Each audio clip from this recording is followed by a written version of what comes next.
అదే RTV app వార్తల్ని క్షణాల్లో చదివే అవకాశం ఉంటుంది. ఒక న్యూస్ పేపర్, ఒక టెలివిజన్ ఛానల్ మీ చేతుల్లో ఎప్పుడూ ఉంటాయి. కేంద్ర బడ్జెట్లో ఏపీకి జరిగిన కేటాయింపుల వల్ల న్యాయం జరిగిందనుకుంటున్నారా? ఇప్పుడు ఖచ్చితంగా మనకున్న హక్కు ప్రకారం కోరదాం, కానీ మీరు అసంబద్ధమైన హామీలు ఇచ్చి కానీ అదే చట్ట ప్రకారం తెలంగాణకి ఇవ్వకపోవడం అన్యాయం అనే వాదన వినిపిస్తుంది. మీకేమనిపిస్తుంది, అన్యాయమా కాదా?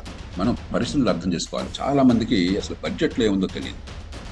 నా దగ్గర బడ్జెట్ పత్రాలు ఉన్నాయి, మీ ఊరికే కాకులు లెక్కలు చెప్పడం లేదు. స్పెషల్ స్టేటస్ అవసరం లేదు అనుకోవచ్చా? హామీలు ఇవ్వాల్సి వచ్చింది బస్ ఆపద్ధర్మంగా. నేనైతే ఇచ్చేవాడిని కదా అలాగే.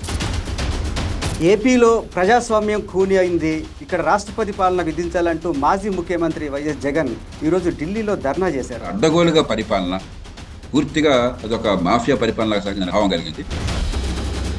కొత్త ప్రభుత్వం వచ్చిన 50 రోజుల్లోనే 36 హత్యలు జరిగినాయని చెప్పేసి అంటున్నారు. నిజంగా అది సీరియస్ ఇష్యూ కాదా మీ దృష్టిలో జయప్రకాష్ నారాయణ గారు? అంటే ప్రజలకు తెలియొద్దా ఏం జరిగిందో ప్రభుత్వంలో? జగన్ నాకు ప్రతిపక్ష నాయకుడు హోదా కావాలని స్పీకర్ని అడిగారు, వాళ్ళు కాదంటే హైకోర్టుకు కూడా వెళ్ళారు. ఇది చాలా ప్రమాదకరమైనటువంటి ఆలోచన, ధోరణి, విధానం.